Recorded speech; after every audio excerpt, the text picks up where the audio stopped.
I got some DEI news for y'all. DEI alert, DEI alert, DEI alert. The latest update on the DEI samurai in Assassin's Creed Shadows is Assassin's Creed's subreddit, where the most prominent, the most hardcore of fans hang out, promises to ban anyone who keeps complaining about the historical accuracy and Yasuke. We are all exhausted of this tedious discussion. They said, if you got a problem with the backs, we don't care. Rare Reddit W. I'm saying rare Reddit W. If you are a go woke, go broke brother, you are getting censored. Whether or not Yasuke, an African man who briefly served feudal lord Nobunaga in 16th century Japan, was really a samurai is somewhat of an interesting question for the scholars of the era, and comes down to how the historical records of his life pair with the use of the term samurai at the time. You know what's funny too, and you know what's like this whole argument is proving? Shout out to Cosmic Kage with the sub. It shows you, because remember, 60% of gamers do not play new games. They play games that are 6 years or older, like Roblox, Call of Duty, Fortnite, right? This whole debate proves it, because there are so many games that Yasuke appeared in where he was a samurai. I think he was in Samurai Warriors. He was in Neo 2. He has his own anime. This has never been an issue until it got to a mainstream game like Assassin's Creed. So what does that say?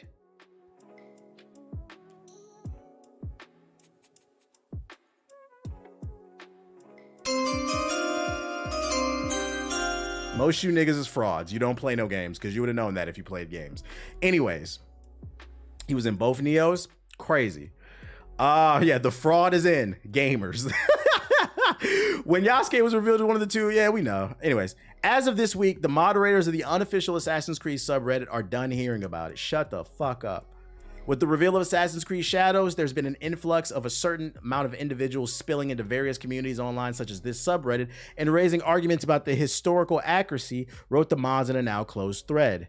As we are all exhausted of this tedious discussion that has been endlessly talked to death, not to mention the exacerbated by the recent official statement from Ubisoft, we would like, which they shouldn't have did, we would like to give a final reminder to those participating in these debates as to what exactly this franchise entails and why there was never any point to these discussions to begin with outside of the thinly veiling bad faith intent.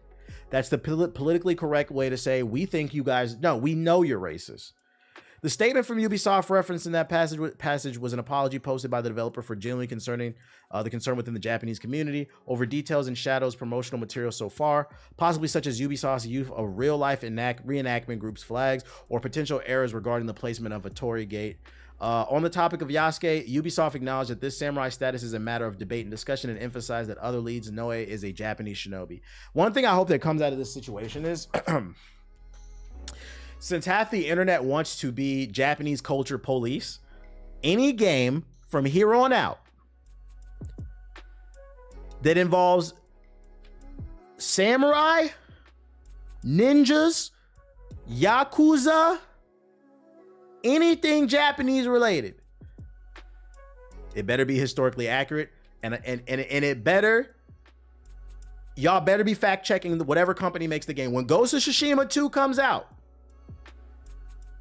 y'all better keep this same energy. Matter of fact, we know you don't keep that same energy, because if you would have played Rise of Ronin, which is a feudal Japan game, right? In that game, the Americans are invading Japan, and there are enemies. Let me see if I can find a picture of it. Heavy American enemies, Rise of Ronin. That are straight up American caricatures.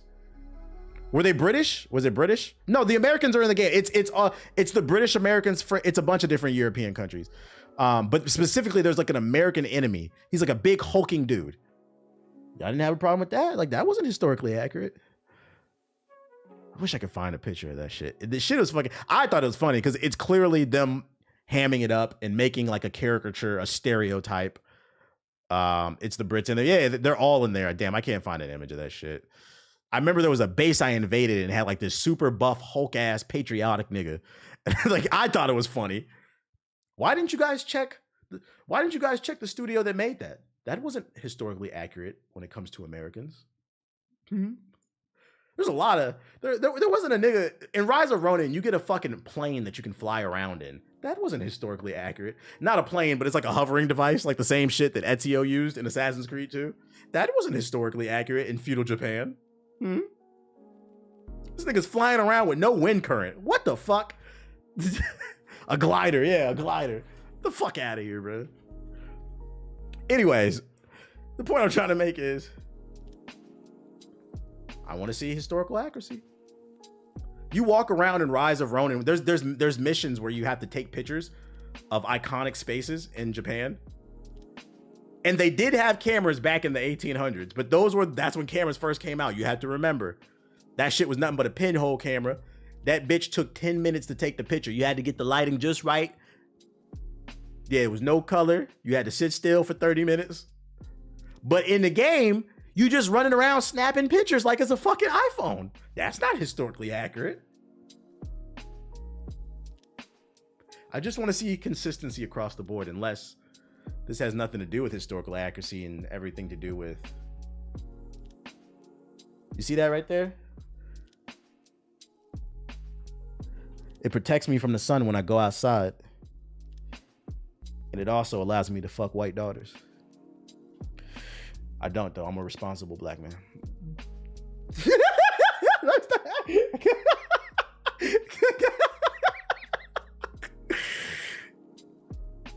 Fear of a Black Planet. That's what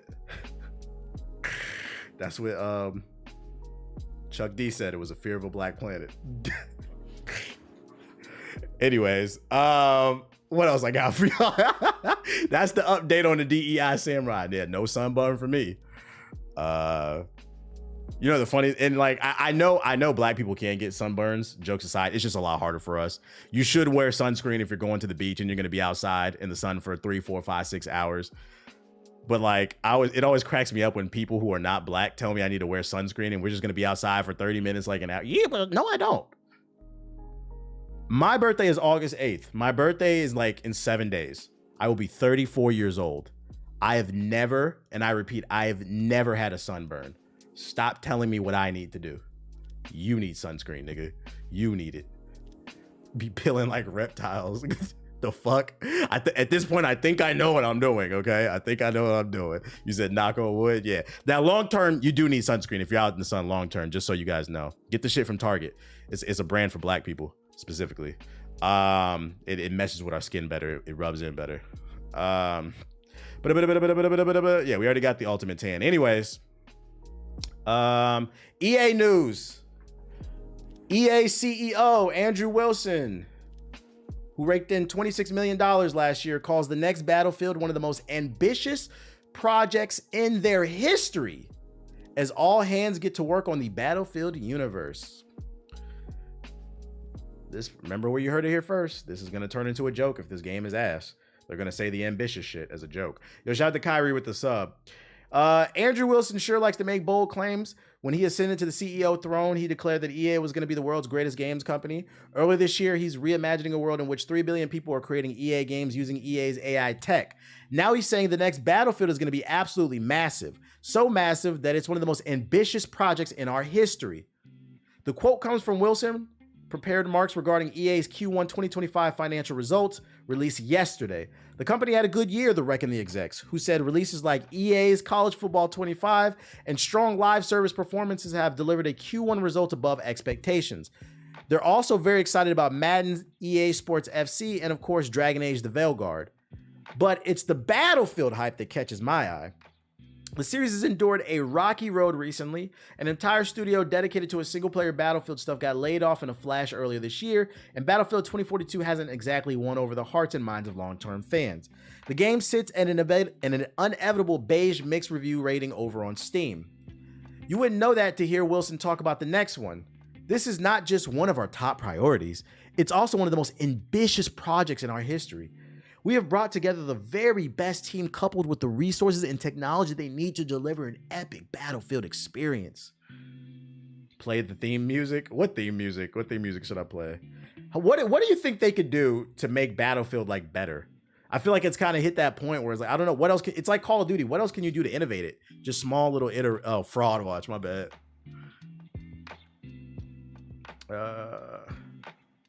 What the fuck? Computer. Thank you. Andrew Wilson says that Battlefield will be the most ambitious Battlefield in gaming history. Andrew, you're officially on fraud watch. Nigga, we'll see. Just make sure the game's not crashing every few minutes. That's what let's see an optimized Battlefield at launch. That's what I want to see. I don't understand Madden's marketing. They focus on Ultimate Team, but every year they do rating reveals like they actually mean something. I think that's for like social media. They do the rating thing because it gives you a bunch of social media posts. But yes, Ultimate Team is their moneymaker. That's the main thing they're focused on. Ultimate Team is one of the worst things that ever happened to sports games. That's where you can pinpoint everything fell. Let's see. Despite the studio closure earlier this year, Wilson has previously referred to the team working on the next Battlefield as the largest Battlefield team in franchise history, set to build a Battlefield universe across connected multiplayer and single-player experiences. I imagine that kind of stuff might sting if you're one of the developers at the now shuttered studio. Let me explain something to y'all. Bigger does not mean better. Actually, sometimes bigger actually means worse. Actually, I argue most of the time. You got to find that sweet spot, that right number. There's a famous phrase known as too many cooks in the kitchen. Need I remind everybody, Destiny 1 was a $500 million game and they boasted about it. Oh, we've got all the best talented people here at Bungie. Destiny 1 came out, that shit was a 5 out of 10. On his deathbed, croaking. Then the Taken King came out and it saved the franchise. But let's not activate revisionist history. I will give credit when credit is due. Bungie turned the ship around. But let's not forget, and I don't think the Taken King was the first piece of DLC. It was like the second or third. Destiny 1 was a flop at first. It was on the way out. It was on the canvas. Then they pulled a Rocky Marciano. They got up. Raging Bull. They had heart. I give it to them. Too many cooks in the kitchen sometimes. Same thing with Destiny 2. Yeah, but I think Destiny 1 was in way worse shape. I think it was. And also Destiny 2 had the leeway because Destiny 1 was so successful after the Taken King. People were a little bit more lenient. But you have to remember, people was looking like, they didn't have that leniency with Destiny 1. In other words, Wilson is chatting like EA is putting a lot of eggs in the Battlefield basket, but despite the series' lackluster performance over the last 7 years, apparently encouraged by our team's unique ability to listen, learn, and draw inspiration from the community to deepen connections with the franchise. I think one of the issues that Battlefield's going to face that a lot of people aren't even thinking about, just a thought off the top of my head, is if you remember, I read an article on stream like a month ago. There was a study published by an independent study. There was an independent study published. I forgot the name of the website, where it was stating that gamers nowadays don't like to participate in strategy in video games. Basically, gamers are getting dumber. And to be fair, humans are getting dumber as a whole. And a lot of that has to do with social media and cell phones. And they talked about this in the article. They were saying it's not the sole reason, but it is a key component. Like short form content like TikTok is frying the brains of people. So people don't want to think about flanking. They don't want to think about taking the high ground. They don't want to think about coordinating a push with your team. They don't want to think about what abilities and what heroes complement each other. They just want to play the fucking game. I mean, you see it in Marvel Rivals. We are pushing some of these teams back because they don't even want to use the synergize feature. The point I'm trying to make is, if that is true, if that study is true, that means a game like Battlefield in comparison to Call of Duty might struggle with this new generation, because Battlefield, although I think one thing Battlefield has a lot in common with Call of Duty in terms of the shooting mechanics. I don't care what nobody says. Battlefield it's not as arcade as Call of Duty, but it is an arcade shooter mechanically. Where it's not arcade is Battlefield does require more coordination because it's a big team battle. There's vehicles. So it does require more strategy. It does require more thought than Call of Duty, but gun to gun gameplay, like it's not that, I don't think Battlefield's that hard to shoot in. So I think that could affect it if the study is true. Battlefield's going to have a hard time sustaining itself in this new generation where everybody wants instant gratification. You don't get instant gratification in Battlefield. You and the homies got to hop in a car, got to hop in a tank. You got to take a point. You got to coordinate a push. I don't see it. The CCP running an experiment with TikTok on niggas, lowering their IQ. Chill. Battlefield Death lost its luster. I'm gonna still give it a shot. I'm always be a Battlefield fan. I like that shit, but I'm just saying that like it's facing an uphill battle, I think. But that's the Battlefield article I got for you. Will this be the most ambitious Battlefield ever? I don't know. He's the CEO. It's his job to hype up the company. Doesn't mean it's true. Why would you ever come out and be like, yeah, I think our product is gonna be trash? Especially when he made 25 million last year. He needs another boat. Speaking of shitty companies, Apple. Articles are coming out. Apple has kind of had their foot in gaming for a while, halfway in. Give us Bad Company 3 and a good story. I agree. Apple has had their foot halfway in gaming, and my argument has always been, stop doing this shit. If there's any company, any tech company out there that can get into gaming, they have the capital to get into it. It is Apple. But for some reason, they've had this half-ass effort where they've been pushing the Apple TV and Apple Arcade instead of making a full-blown console. And news is coming out that developing for the Apple Arcade is not even fun. Let's read along. According to mobilegame.biz, developers continue to be unhappy with how Apple's running its pay once, play all you want game subscription service. Developers point out how Apple has delayed payments, sometimes up to 6 months, which has put smaller studios in bad situations. Damn, I didn't even know that. Wait, so you don't buy the games individually? You just subscribe to Apple Arcade and it's like a Netflix service? And then you gotta hope Apple pays you? That's crazy. That's good for the consumer if they have good games on the platform. Like that Sonic game looked pretty decent. When's the next episode of Hokage Thoughts? When's the next episode of Critical Thinking? This is literally what I would talk about on Hokage Thoughts. Hokage Highlights is just Hokage Highlights is literally just Hokage Thoughts. It's just easier to digest. What would I talk about? I don't want to answer any more questions about how to grow your YouTube channel or your Twitch channel. I'm tired of answering that shit. It'd be the same answer every time, and none of you niggas ever listen. I don't want to say never, because sometimes I get success stories in the Discord. Shout out to y'all. Like, shout out to Holius, you know? Sometimes we get success stories, but he says it's been 4 or 5 years. Like, I just dropped the video and I'm just saying, I dropped 2 videos on Hokage Highlights. I dropped a YouTube short. I'm streaming today. I dropped the short. I dropped 2 videos on Highlights. And I dropped the video on I'm Just Saying. On July 31st, 2024, I have dropped 5 pieces of content. When's the next Hokage Highlights? Can y'all understand my frustration? That's not enough. I've been busy with life. I'm missing out. Just follow Hokage Highlights. Turn on the noties, bro. He said, productive black man, productive. You said you've been busy. So you asking me to produce something, you're not even paying attention to what I'm doing. That's crazy. Just, food for thought. Turn on the noties, bro.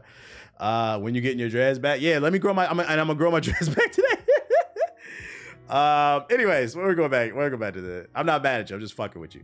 Devs are also unhappy with Apple's communication or rather lack thereof. Shout out to Dolphy with the sub. We can go weeks without hearing from Apple at times, and their general response time to emails is 3 weeks if they reply at all. They got to get that new iPhone out, baby, that new iPad. Definitely the new iPad. You know these dumbass little kids need the new A75 chip so they can play Subway Surfers and ruin your credit history. Some have even called Apple's tech support miserable and the worst they've seen anywhere. Even the QA and update process is frustrating, prompting some developers to avoid updating their games altogether. Damn. And now with the release of the Apple Vision Pro, many game developers are growing increasingly frustrated as the headset struggles to run complex games. Not the $4,000 headset, because that's really how much it is. $3,500 with tax, come on. Apple's engineers don't seem... Why are you doing drive-by boobs, sir? Yes. Hug. Come on. Apple's engineers don't seem to be able to offer any insight into how Apple Vision Pro's hardware software works on how essential middleware is meant to work. They said they don't know what they're doing. We're supposed to ask product, technical, and commercial questions, but often half the Apple team won't turn up, and when they do, they have no idea of what's going on and can't answer our questions, either because they don't have any knowledge of how to answer it or not able to share that info. Damn. They said the Apple geniuses is stupid. Hey, I'm talking. Do you think the Apple genius is stupid? Do you? You're okay, buddy. You're okay. Not gonna lie, when I went to the Apple store to try it out and saw the 3D live photo and video, bro, I damn near cried. I was like, damn, I see why they paying $4,000. Yeah, but did you like really need it? Like, I understand, like, oh, this is cool, but did you come away from it and be like, you know, if I had $4,000, I'd buy this? Did you come away with it? You said, oh, exactly. And that's the point. That shit is still stupid. Impressive, but what's the real world use for it? I'm not trying to watch Team USA basketball. Joel Embiid sit on the bench in 4D. I don't want to. We don't want to watch that. Go get a Gatorade, nigga. While Apple expects indie developers to create new games for the Apple Vision Pro, the company does not provide compensation or make any promises to promote or market the game once it's finished. They don't pay people for porting the game? That's crazy. It wasn't always this way, though. Many developers said the Apple Arcade used to be significantly more profitable. Some developers point out this they wouldn't exist without the Apple Arcade. Many developers note this is likely because the tech giant sees mobile games and game developers as a necessary evil, meaning they don't take it seriously, they just deal with it. The company understands that gaming accounts for a significant portion of its profits under its services umbrella, but it isn't sure what the direction to head. I honestly think Apple doesn't understand games and gamers, said one developer. I believe Apple Arcade is a good idea in general, but they need a clear goal for what it should go and what it's for. I think the price is insane when Samsung Ben had that. What's the price of Apple Arcade?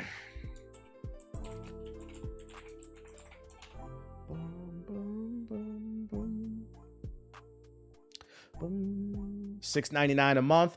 After the free trial, get unlimited access to 200 games for the price of one premium game. Oh, that makes sense. Damn.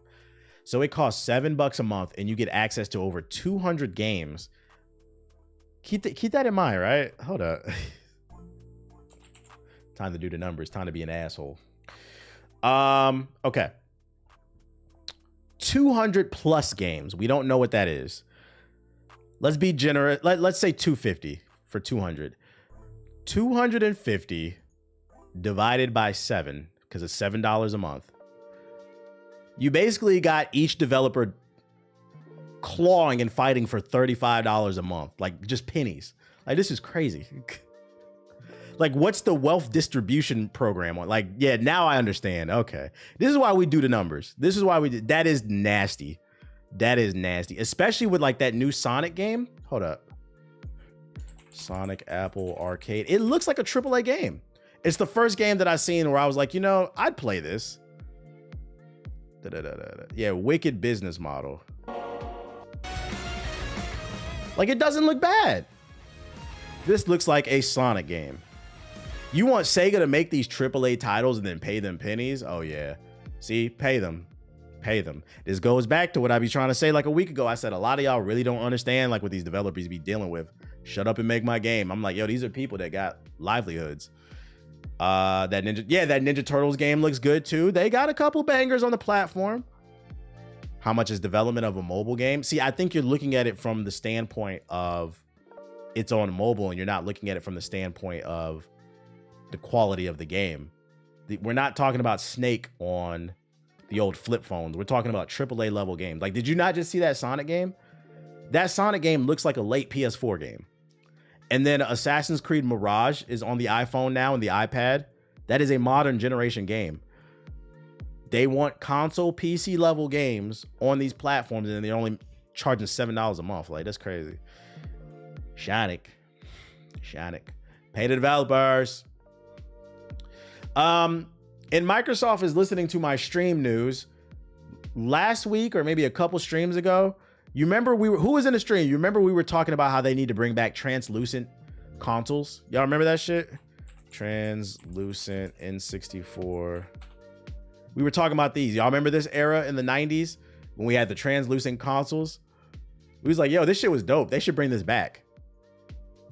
A few days later, Microsoft announces a new Xbox controller that's blue and translucent. On July 31st, Xbox announced a brand new gamepad design via its blog, the Sky Cypher Special Edition controller. How much is it going for? Who cares? It'll be on sale for $70, so it's the price of a regular controller on August 13th. So if you want a translucent controller, it is here. They should have just called it, they should have called this Cortana. They should have called it Cortana Blue because it looks like Cortana. That's easy marketing. Fire your marketing team. God damn, y'all niggas need consulting. We're releasing a limited edition translucent Cortana Blue controller. Blue, boo, where's the games, Microsoft? Well, you can use this new $70 controller to shift through the panels. Shift through the game pass. Shift through the game pass. Pay a couple generic 2D Metroidvania games if you want. Nothing too crazy. Play some Redfall. Yeah, play some Netflix, some Hulu. Nothing too crazy. The marketers don't play games, TBH. They must not. Should have called it the Bluey controller. Shit, Bluey would have worked too. You would have had to collab with them. The Cortana shit made more sense because they wouldn't have to call anybody. They own Cortana. Halo. In 20 years too late news, more Microsoft news. Microsoft is dropping ads from Skype. So anybody out there still on Skype, playing games on Skype, blowing up your computer? I didn't even know there were ads on Skype. Tell Paw, tell Gram, ads are no longer going to be on Skype. And also be sure to tell Paw, Gram, and your mans and them that's still gaming on Skype. Discord exists. It's free. It's better. There's no ads. What is wrong with you fucking psychos? I remember this shit almost blew my computer up because this is before Discord came out. We used to have to talk on Skype. This shit almost blew my computer up while I was playing Battlefield 4. Granted, half of it was because of Battlefield 4, but this shit would eat up like 30% of your CPU just to talk to a nigga. Crazy times. Y'all didn't have to get it out the mud on this PC shit. What about Uvu? Yeah, Uvu. We used to talk to bad bitches on Uvu. It literally was called Uvu because you would talk to the baddies on Uvu, and then when you would like, you know, talk your shit, they'd be like, "Ooh, daddy." Let me stop. Disney will hold its D23 event on August 9th to the 11th, and they confirmed that gaming will be a big part of the event. They could potentially drop a teaser for Fortnite crossover with Marvel. So the D23 event is August 9th. Gaming might be big there. My thing is, like, I feel like this is a conflicting report. This is a rumor, by the way. Why would you say gaming is reportedly supposed to be big at the D23 event and then go on to say, we're going to see the Marvel Fortnite crossover? Where's the big games at? Yeah, like, where's Kingdom Hearts 4 at? I'm thinking, okay, if gaming is going to be big, I want to see some new Marvel games. We have not seen that Black Panther Captain America game outside of that damn cutscene, which, by the way, that was a tech demo. They were just showing off their new facial animation technologies. We haven't seen any gameplay. Where that shit at?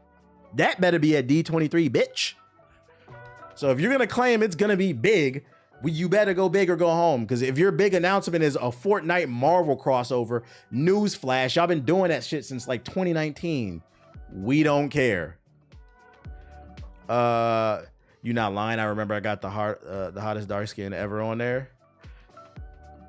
I guess, like, could you said she was bad. But the hottest dark skin ever. Like, that was kind of weird the way you worded that. Let's go into the sub box. Blade 2. We got a Blade announcement, guys. We got a Blade announcement. What's going on in the sub box? Do we really want another Kingdom Hearts 4? We don't have a choice, Aquacat. It's already been announced. I don't want it because I don't like that shit. But it's already been announced. So might as well show some gameplay. We haven't seen no gameplay. Got some Concord trailers. The road to get to Bale is cinematic as fuck. Yeah, up the mountain, it is. It is. Call of Duty. Well, that's the credit card scammer shit you was talking about. Call of Duty WWE collaboration. They got a trailer for the Cortana controller. That's crazy. Madden 25 official franchise and presentation deep dive trailer. Let's entertain it for shits and giggles. Rugby 25 early access. Sweet. Narcolid. You never played Kingdom Hearts 2 because it was great? Nah, I never played it. I think the reason I never played it is because at that point I didn't have a PS2. I had gotten in trouble. I had gotten in trouble at school. So my dad gave my PS2 away to my cousins. So I didn't have any console for like a good year. So the only thing I had... So then what I did is I saved up money from cutting grass and I bought a Game Boy Advance SP. And I used to play Game Boy games in my room. I used to hide it. Used to like lock my, like it was like a good year or two. It was pretty dark. I didn't have a I had got in trouble because I think I was forging my signature. I was forging my parents' signatures on my report cards. I was a little badass kid, so I got my consoles taken away because my parents love me. So, let's see, nostalgia. Yeah, I had a Game Boy Advance SP. I remember I was playing Banjo-Kazooie on the Game Boy Advance and Spyro. The Game Boy Advance got me through some dark times, bro. My parents still to this day didn't know I had that shit. Shit, I couldn't hide the console, but I could hide. It was small enough I could hide it, and the platform was just powerful enough that like I get some cool games on there. I still got my SP, but I lost. I wish I still had my SP. That's one of my favorite platforms. That shit got me through some dark times. Damn, it ain't really no trailers. Let's watch these joints real quick then. Madden. Hi everyone, Mike Tirico here for EA Sports to share with you. You said you was nice with the forgery? I was. I'm not gonna lie, I was. I don't condone this. I'm not, any young kids in the chat, don't do this. I'm just telling my life story for shits and giggles. But yeah, I would take like documents that my dad had his signature on, and then like I would trace over it, and then like after I like 3 times, it was like 3 report cards, I got away with it, and I started getting cocky. I started getting kind of lazy, and like it just, it didn't look as good, and they finally caught me. But that's how I got away. I was tracing my dad's signature basically. Allegedly. No, not allegedly. I did it. That was 10 years ago. Like not even 10 years. That was like 20 years ago. That was in middle school, I think. It's not allegedly I did it. I got my ass beat. Like I remember. Today, we'll run through details about a redesigned NFL draft experience, player personality management, and dynamic storyline. What? This year we get to do player personality management? Ego management, sweet. Team builder, updates to franchise mode, and a number. I'm not gonna lie, this voiceover sounds like AI. This doesn't sound like a person. Of refreshed presentation elements, including our brand new broadcast teams. A redesigned. Not gonna lie, it could be hella easy now with the machine learning. Yeah, I would imagine it's probably easier now to like forge like documents and shit like that, which I'm not promoting. Like I'm just saying I had to get it out of the mud back in the day. NFL draft experience in Madden 25 allows you to truly feel like you're immersed in one of the most important moments in any player's career. Sweet, I get to relive the glory days before I blew my knee out in fucking my senior year in high school and I learned my scholarship. Now I can really go to the league. The all-new presentation simulates an authentic draft environment where players will meet Commissioner Goodell on stage. The draft experience also includes a new draft prospect board that updates in real time and is a breeze to navigate. Searching for the one of the budding features in Madden 25 is the menu is a breeze to navigate. Nigga, I hope so. What the fuck are you talking about? Well, now it's simple. You can sort players. I ain't gonna lie to you. Yo, my mind is so in the gutter. I'm such a nasty ass nigga. I read the archetype is deep throat. I was like,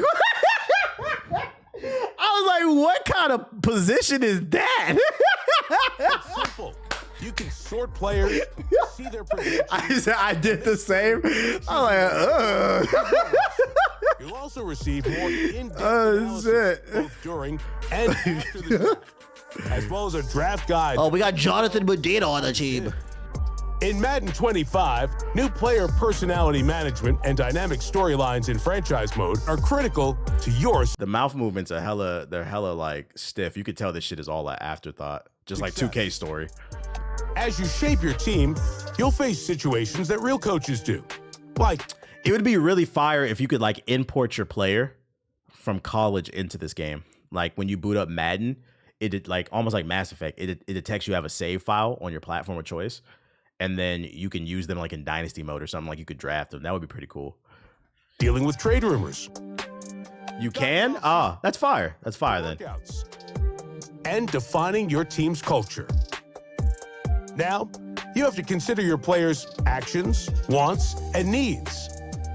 Having to make promises that players expect you to keep, which can be consequential or rewarding. everything you do in franchise mode. Which is funny in itself, because I want y'all to know, all the Madden players that make fun of people like me who play Elden Ring and Zelda, you niggas know you're playing an RPG, right? What is this, Fear of the Deer? You're playing an RPG. Stories and narratives that can last for seasons, allowing you to write your NFL story the way you intend. Right. Team Builder People actually enjoy this shit? Yeah. Madden 25. So you every year, the top selling games every year for EA, is it Jedi Survivor? No. Is it going to be the new Dragon Age? Probably not. It is Madden and it's FIFA. Those are their best selling games. Specifically, they're all, because both games have an ultimate team mode. Those are the best joint. They're their best selling games. So yeah, you're like, are people into this? You have to understand, people who play games like this, they don't watch streams like mine. They don't read IGN. They don't read GameSpot. GameSpot. They're not on Kotaku. They're not following Dextero.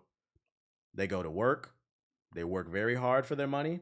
They go to GameStop, pre-order Madden 35, and they come home and play it. That's it. Welcome to the stream, Jesus. You can assemble an NFL powerhouse from the ground up. Your entire roster and team is complete. Yeah, why you say that? This nigga say he got a lot of kids too. Yeah, why you say that? Chill. Hands. You can even share your team online or download from the community's top designs. Then import them into franchise mode and take the league. Sweet. Import your own team. Other updates to franchise. Yeah, they keeping GameStop over alive. 1,400 more team and rookie records this year, like the rookie passing yards record and the all-time rushing record for your franchise, NFL records for single games and single season records. Franchise Central, a new home base, simplifies league creation and navigation, and the new personal message delivery system. Messages. Brings you messages from members of your organization. Sweet. Other updates this year include female creative coach models, improved draft selection and free agency logic. Wasn't in the game before? I don't know. Allows younger players to become stars faster. He got a deep throat upgrade. Brand new storyline environments. What's the comments say? Yeah, how does the community feel about this? Moms are going to get confused in online Christmas shopping. This is a fresh coat of paint to the UI and nothing else. Finally giving us old features from the old games. Did an AI do the editing on the read? I said the voice sounds like an AI. Can't wait to create Spencer James. They seem kind of indifferent. Can't wait for Angry Joe's review this year. DEIs. What up, detective? Let's look at a real sports game. Rugby 25. Yeah, they didn't say anything that made me interested. College football seems better. Nacon. They make games now? The same company that make fucking $20 controllers that'll break the next day? Nacon? Them niggas make they products out of the cheapest plastic I'm on Matt, Earth. producer for Rugby 25. First off, a huge thanks to everyone who has participated in the early access for Rugby 25 so far. We've had an incredible amount of helpful feedback. This has been amazing to see. We're so excited for you to come along with us on this early access. The better question, because some of y'all were like, who's playing Madden? The better question is, who's playing Rugby 25? That's what passion for the game. Let's go over some things for the release of early access. Yeah, like Nacon it was a rival of Mad Catz. Gameplay and features, which we'll be going over soon. The photogrammetry and art team have been working on the player visuals. And we're ready to bring you 7 teams with new visuals.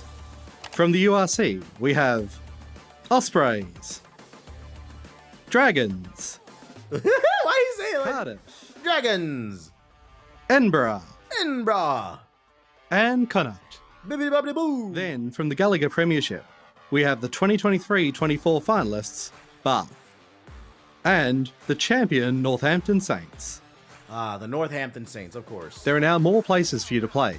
Yeah, where the gameplay? Stadiums in North and Toulon. Oh my god, that field looks disgusting. Where's the grass at?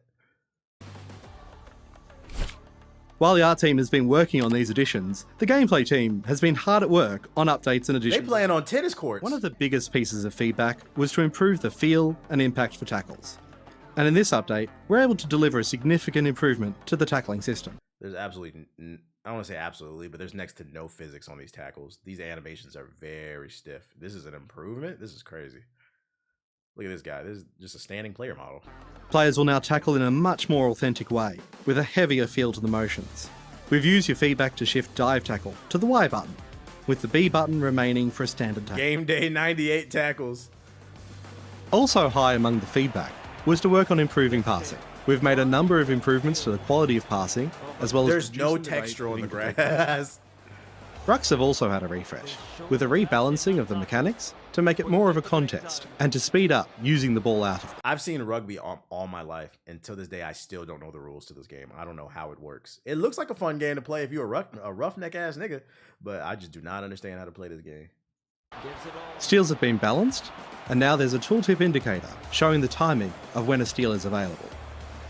Mauls have been enabled for this EA2 release, and will be the main added gameplay feature. We would appreciate as much feedback on this as possible. I feel like they should go with a Madden camera. In addition to what You think the camera's too high? Other improvements and I tweaks. don't know enough about the sport to even See the say. written patch notes for some of the ones. All I do know is if there ever comes a day where niggas start playing rugby, we gonna take that shit over too.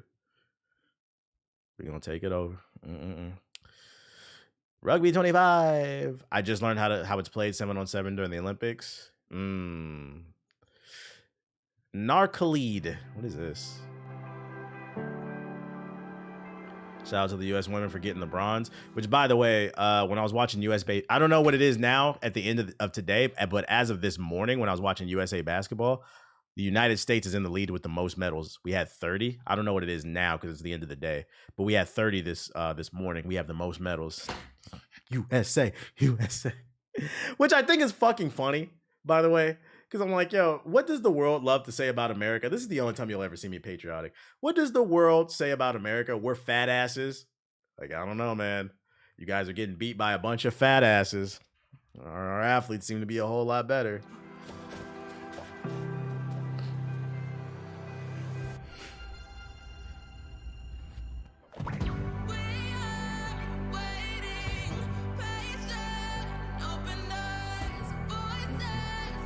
What the fuck am I looking at?